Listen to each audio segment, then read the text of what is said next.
such an important part in this time. Go to my people Israel and say to them to build my temple.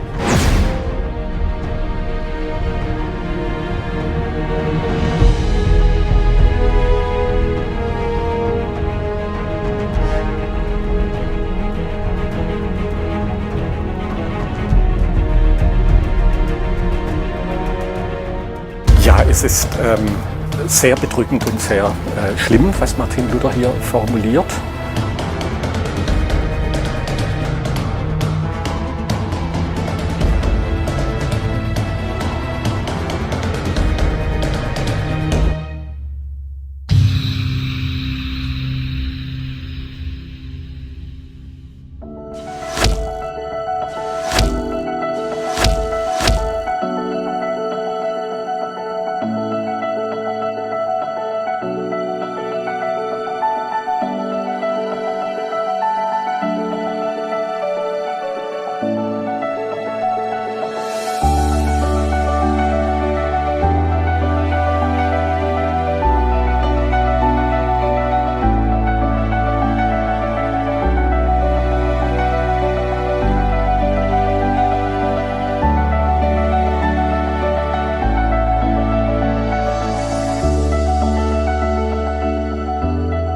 곡식 담는 자루 그거 뜯어서 끈을 내면은 그게 굵은 배야. 그렇게 어색하고 부자연스러운 옷을 입고 제에 앉아 회개하고, 그러니까 하나님이 그런 기도를 들으시고 응답해 주시고 답을 주시구나. 굵은 배, 이거 제가 잊을 수가 없는 물건이 되죠.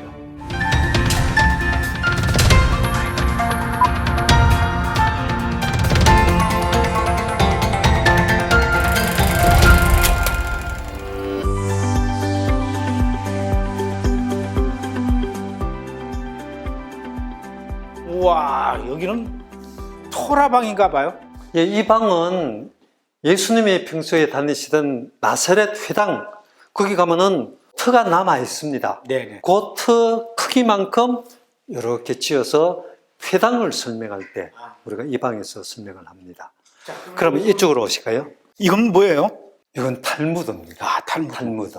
탈무드는 원래 모세 때부터 전해져 내려오는 어떤 구전 이야기가 있었는데, 이 이야기가 예수님 때는 아직 기록이 안 됐습니다. 예수님 이후 200년이 지났어야 비로소 랍비들이 이러다가 유대인들이 전 세계에 흩어지고 탈무드는 영원히 잊혀지겠구나 위기감을 느끼고 적었지요. 처음으로 랍비 예후다가 적었을 때에 요 작은 부분을 적었습니다. 바로 미시나. 이게 미시나. 예, 미시나. 구전고 자체지요. 요 미시나에 대해서 주석을 단 부분이 있습니다. 요걸 게마라라고 하지요. 요런 내용들이 12,000쪽이나 됩니다. 와. 예, 성경 읽으면 보입니다. 제가 어릴 때부터 성경 읽을 때에 늘 불안했던 것이 두 개가 있습니다. 하나는 꼭 예수님이 안식일을 골라서 병자를 고치시더라고요. 그러니까 시비 걸리는데, 제발 좀 다른 날 하시고 안식일 날 다른 사람 쉰다 그러는데 예수님도 좀 쉬시지 왜 안식일을 골라서 자꾸 병자들을 고치실까? 지금 이제 보면은 예수님은 내가 안식일의 주인이야. 나를 믿어야 돼. 그 말씀을 하시는 건데 눈치를 못 챘죠. 베드로도 눈치를 못 채고 이제 눈치를 못 챘는데, 우리는 이걸 보면서 예수님이 그래서 안식일 날 그렇게 하셨구나, 그 이해를 할 수 있게 되죠. 그리고 이제 정결법이죠. 다른 사람은 밥 먹기 전에 손을 씻는 모양인데 예수님은 일부러 손을 안 씻으시더라고요. 그러니까 계속 시비 걸지요. 난 그것 때문에 많이 불안했습니다. 근데 왜 그랬을까? 이제 이거 보면은 답이 그냥 나옵니다. 이 탈무드 주요 내용 중에 정결법을 일부분 영어로 번역된 거 있습니다. 미국에서 여성들이 이제 정결탕에 들어갔을 때 어떻게 하라 한 그 부분인데요. 제가 줄을 그어가면서 읽다가 중요한 부분을 여기 발췌해서 꺼내놨는데요. 저보다 눈이 밝으시니까 예. 한번 읽어보시겠어요? 전신을 따뜻한 물에 담그되 머리카락 하나라도 물 밖으로 나오면 무효이다. 따라서 여자 감독이 있어야 하고 불가능하면 랍비와 상의한다. 고인 물은 안 됩니다. 하루에라도 한 방울 흘러야 되죠. 이 정결탕에 들어가서 몸을 전신을 담가야 되는데 여자가 완전히 머리, 다 그런 거죠. 네, 다 들어가야죠. 여자가 머리카락이 기니까 이렇게 머리가 떠서 다 잠기지 않을 수가 있습니다. 그러면 무효입니다. 그래서 다 들어가는지 어쩐지 머리카락 보려고 감독이 서 있어야 된다. 이 말이죠. 밖에서 지켜봐야 되는 지켜봐야 되는 것이죠. 그 다음에 이 정결탕에 들어갈 때 여기 보면은 가시가 박혔으면은 가시를 빼내야 되고, 딱지가 앉았으면 딱지도 떼야 되고, 털리 빼야 되고, 안경 벗어야 되고, 이 탕에 들어가서 눈을 감으면 물론 안 되겠죠. 그래서 눈을 떠야 되는데 너무 크게 뜨면 안 된다. 왜냐? 여기 접혀지니까. 이런 내용들이 여기에 적혀 있는 겁니다. 이거 필요할까요? 예수님 입장에서 그런 쓸데없는 거 하지 말고 나중에 내가 흘리는 보혈로 깨끗하게 되는 것이다. 이런 걸 계속 강조하시기 위해서 예수님은 손을 안 씻으신 것이죠. 제가 보혈이라고 이야기했는데요. 보실까요? 이게 첫 번째 기적, 물로 포도주 만드는 거잖아요. 포도주가 떨어졌으면은 포도주 항아리가 비어 있잖아요. 예수님이 거기에 물을 갖다 부어라 하고 포도주를 만드는 것이 순례인데 정결 예식을 행하는 물 담는 돌 항아리에 물을 갖다 부으라 그랬습니다. 그리고 포도주를 만들었잖아요. 그러니까 손 씻는 거 그거 중요한 거 아니야. 포도주로 만들었다. 포도주는 예수님 보혈하고 관련이 있는 것으로 받아들여집니다. 내 여자여 아직 내 때가 이르지 않았나이다. 요한복음에서 내 때는 모두 다 예수님이 보혈 흘리는 그 때를 말하는 것이거든요. 아직 내 때가 피 흘리는 때가 이르지 않았는데 왜 포도주를 만들어야 됩니까? 그 사건을 한번 상기시킨 다음에 포도주를 만드는데 이거는 예수님께서 보혈로 정결하게 되는 것이 이게 손으로 이렇게 손 씻는다고 정결한 거 아니다. 쓸데없는 짓 하지 마라. 예수님이 그 말씀을 하고 싶으셨던 것이죠. 제가 이스라엘을 처음 갔던 게 한 25년 이상 됐으니까 25년 만에 오늘 궁금했던 게 처음 풀리네요. 알고 계셨겠지요. 아니에요. 오늘 아주 정확하게 알게 됐습니다. 예. 자, 여기 옆에 방도 좀 볼까요? 예, 여기 베들레헴에 가면은 예수님 탄생 기념교회가 있고 그 겸손의 문. 문이 겸손의 문. 예. 그거하고 똑같이 지어가지고 똑같이 만들었습니다. 우리 한번 그래요. 들어보실까요? 예. 먼저 겸손의 들어가시죠. 자, 여기는 진짜 이 베들레헴의 네티비티 처치, 그렇죠. 예수님 탄생 기념교회, 예. 그 지하에 있는 그 모습하고 똑같네요. 베들레헴에 가면은 이렇게 별들이 있고 그 밑에 은별이 14꼭지 은별이 박혀 있습니다. 예수님 탄생 자리죠. 요 예수님 탄생 관련해 가지고 세 가지를 천사가 이야기합니다. 첫째, 베들레헴에 가. 둘째, 강보에 사이는 아기를 찾아. 그 다음에 구유에 누인 아기를 찾아. 요 세 가지가 딱 맞아 떨어져야지 예수님이다. 이게 표적이다. 그래서 목동들이 베들레헴에 이제 오는 것이죠. 그런데 우리가 지금까지 설교를 들으면서 구유에 누이신 예수님, 겸손하신 예수님, 가난하게 오신 예수님, 이런 설교를 우리가 많이 들었습니다. 겸손한 예수님, 가난한 예수님, 그분이 우리를 구원하실 수 있는 충분 조건은 안 되지요. 그가 메시아이기 때문에 우리를 구원할 수 있는 것이지 가난하다고 구원하는 건 아니잖아요. 그 메시아라는 메시지는 이 강보에 나타나 있어요. 이게 강보입니까? 강보입니다. 아하. 이거는 일종의 예식입니다. 이 뒤에 있는 사진을 한번 보실까요? 이 사진 보면은 아기 예수님을 강보로 똘똘 말아줬습니다.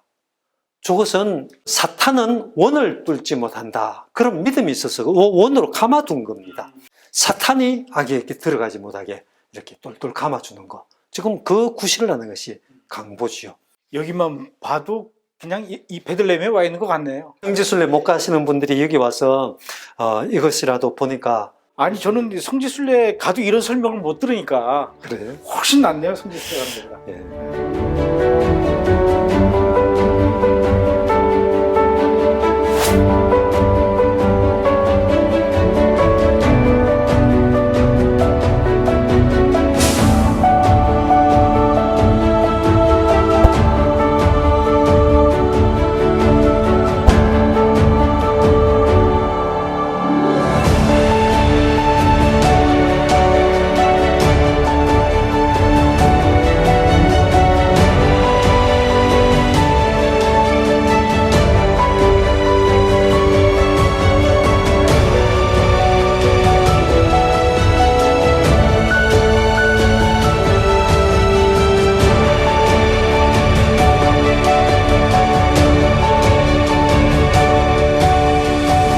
자, 목사님 이번에는 여기 보니까 이제 금덩어리, 은덩어리 굉장히 크기가 달라요. 이건 뭡니까? 달란트를 이제 크기 기준으로 이렇게 만든 것인데요. 요거 오른쪽에는 구약 시대 때의 달란트, 요건 신약 시대 때 달란트인데 이제 똑같지 않고 기준이 바뀌었습니다. 일반적으로 성경에서 그냥 달란트 하면은 은 달란트를 말합니다. 금 달란트일 경우에는 은 값의 15배니까 값치가 꼬박이 15를 해야 되죠. 그리고 금 달란트라고 별도로 나오게 되죠. 요 구약 시대 때 금 달란트 요 크기를 이게 1달란트. 1달란트죠. 그런데 요 달란트는 사실은 인류 역사상 처음으로 만들어진 것일 수도 있습니다. 왜냐하면은 달란트 하는 것은 가상의 화폐 단위였고 한 번도 실제로 만들어진 적이 없습니다. 물론 이것도 모조품입니다. 현재 시세로 75억 원 가치가 있는 겁니다. 우리 성경에 나오는 5달란트 비유는 신약 시대니까 요거 작은 것이 되겠죠. 20.4kg. 금은방에 가지고 가면 45억 원 가치가 있는 겁니다. 근데 성경에는 5달란트 얘기가 나오죠. 예, 그러면은 45억 원 곱하기 5를 해야 되는 거네요. 그렇죠. 그럼 거의 220억 정도. 225. 와. 예수님이 우리 인류 모두에게 주신 아주 귀한 것, 그게 뭘까 우리가 생각해야 되죠. 마태복음 25장은 천국 비유입니다. 아주 귀한 것 주고 가신 것, 그건 우리가 예수님이 우리에게 복음을 주고 가셨구나. 장사해라는 말씀은 이 복음 말씀대로 살아라. 그리고 다시 오실 때에 보여다오 했을 때 내가 보여줄 것이 무엇일까? 이 말씀대로 살았고 제 믿음이 여기 있습니다 하고 믿음을 보여줘야 되는 거. 이거 지금 말하는 것이구나 하는 것을 우리가 깨달을 수가 있는 것이지요. 근데 우리가 이제 보통 교회에서 예. 달란트 그러면은 재능이다 뭐 이렇게 얘기하는 분들도 있단 말이에요. 그건 맞는 해석입니까? 달란트는 어원 사전에 보게 되면은 재능이다 이렇게 풀이가 되어 있습니다. 물론 그러나 그 역사를 보면은 중세 시대 때 신부가 달란트 그리고 또 재능이다 그러니까 달란트가 재능이구나 이렇게 오해한 것이 지금까지 내려오고 있는 것이다. 달란트는 재능이다 하는 것은 아주 요만한 뜻밖에 안 되고 이 달란트는 예수님이 우리에게 주고 가신 복음을 말하고 나중에 믿음을 보여드리는 것, 이것을 말하는 것이다. 이렇게 논문에다가 썼습니다.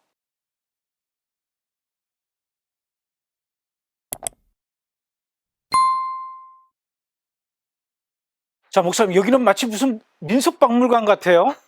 예, 이스라엘 민속박물관 비슷하네요. 제 말이 맞았군요, 그럼. 예. 이건 뭡니까? 요거 한국 타작기지요. 예. 이스라엘에서는 타작하는 방법이 우리하고 다릅니다. 이스라엘에서는 곡식의 이삭 부분만 자르지요. 이삭 부분만 잘라서. 그러면 우리가 가끔 그림에서 봤을 때 룻과 보아스 얘기할 때 그 그림에 보면은 추수하는 장면을 저 밑단을 이렇게 낯질하는 그런 그림을 본 것 같은데 잘못된, 그 잘못된 그림이네요. 잘못된 겁니다. 뭘 알아야 그림도 예, 제대로 윗부분을 되는데. 이삭 부분만 잘라서 이 타작기를 엎어가지고 하루 종일 빙글빙글 돌아다니는 겁니다. 그러면 곡식 알이 여기 이빨에 부딪혀가지고 이제 나달로 분리가 되는 것이죠. 이렇게 타작을 해두면은 저녁에 해질 무렵쯤 되어도 이제 분리는 되었지만 아직 수북하지요. 그 다음 단계가 이제 중요합니다. 지중해에서 저녁이 되면은 바람이 불어오기 시작합니다. 그러면 손에 키를 들고 타작마당을 정하게 하사 우리나라 키질 이렇게 하지요. 이스라엘은 그런 키가 하나도 없습니다. 이게 키입니다. 이스라엘 키. 어허. 이거 들고 타작해둔 거 떠가지고 공중으로 집어 던지면은 지중해에서 바람이 불어와서 쭉정이는 날아가고 태우면 되고 알곡은 그 자리에 떨어지면은 창고에 넣으면 되죠. 문제는 대부분이 어중간하게 떨어집니다. 이 어중간한 것이 농부가 골치가 아프죠. 계속해서 던져야 되니까 던지고 또 던지고 그래도 구분이 안 되는 것이 많습니다. 그러면 농부가 마지막에 채를 가지고 오게 됩니다. 우리나라 채 이렇게 하듯이 이스라엘에서도 채질은 이렇게 하는 겁니다. 이 채질한다 하는 것은 성경에서 시험을 한다 이런 의미가 있거든요. 그러니까 우리에게 시험이 오면은 아하, 하나님이 내가 알곡인지 쭉정인지 시험하시는 거로구나. 그때는 정신을 바짝 차리고 알곡으로 들어가도록 기도해야 되는 거로구나. 이렇게 이제 깨달을 줄 알아야 되는 것이지요. 목사님 지금까지 이렇게 쭉 설명을 해주셨는데 이 구역이 여러 구역이었어요. 예. 그 한 구역당 전시된 사물들이 굉장히 많았지만 예. 그 중에서 이제 몇 가지씩만 저한테 설명을 해주시고 여러 개의 방을 다녔는데도 꽤 시간이 많이 걸렸어요. 사실은 여기에 전시되어 있는 것 말고도 예. 아직도 창고에서 전시를 기다리고 있는 사물들이 많이 있죠. 예, 모두 13,000점인데 그 중에서 여기 지금 한 800점 전시되어 있으니까 10분의 1도 아니네요. 예, 뭐 창고 들어가 보면은 물론은 그대로 있습니다. 그래서 앞으로 전시장 다시 확장 새로 하나 지어야 되지만은 현재로서는 물건을 계속 교체해 가면서 전시할 예정입니다. 원래 목사님께서 내가 나중에 박물관을 만들면 이렇게 만들어야 되겠다라고 하면서 이제 생각했던 박물관에 대한 그림 예. 중에서 몇 % 정도가 이번 박물관에 실현된 것 같습니까? 이제 펼쳐 놓았다. 저는 그렇게 늘 생각을 하는데 원래 여기가 골짜기 3개가 이렇게 합쳐지는 곳입니다. 그래서 히브리어 쉰 모양이 되는 골짜기죠. 예루살렘이네요, 여기가. 그러면. 그렇죠. 예루살렘. 제가 새벽 기도 하는데 계속 그날은 이 쉰 글자가 이렇게 보였습니다. 그래서 하나님께 여쭤봤습니다. 하나님, 오늘 왜 쉰 글자를 계속 보여주세요. 그랬더니 이쪽 왼쪽 위에서 박물관 부지가 이렇게 날라와서 쉰 글자하고 겹쳐지는 모습이 저에게 보여졌습니다. 와. 그제서 박물관 부지가 쉰이라는 글자 형태로 되어 있구나 하는 것을 깨닫고 박물관도 이렇게 쉰 모양으로 건물을 지으려고 생각을 했는데 아직 요거는 손도 못 댔고 요 이제 본관을 지었으니까 입구에 있는 이제 미음자 모양, 그러니까 앞으로 우리가 갈 새 예루살렘 모양이 이제 미음자 모양이라서 그대로 본관을 지었습니다. 아, 그래서 본관이 미음자군요. 그렇습니다. 아하, 가운데 마당이 있고. 가운데 중정이 있지요.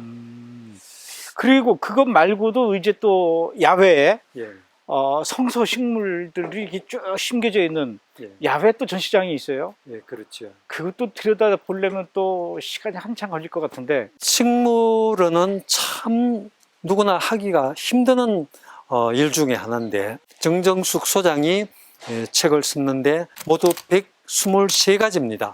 그런데 여기에 지금 심어서 가꾸는 것은 72가지가 심어져 있습니다. 그래서 어떤 것은 온실에 심겨져 있고 또 어떤 것은 겨울에 또 안에 들이기도 하고 합니다만은 식물원도 보려면 시간이 또 빨리 보려면은 20분, 또 천천히 보시면은 더 오래 보셔야 되죠. 여기까지 왔는데 뭐 이제 빨리 보기는 좀 그렇고 예. 하나하나 이제 자세히 들여다봐야 되는데 예. 우리 식물원은 목사님의 사모님이신 우리 정정숙 예. 소장님, 전도사님께서 예. 이제 본격적으로 또 설명을 그렇지. 해주실 것을 예, 기대하고 아무래도 전문가가 하는 게 나으니까.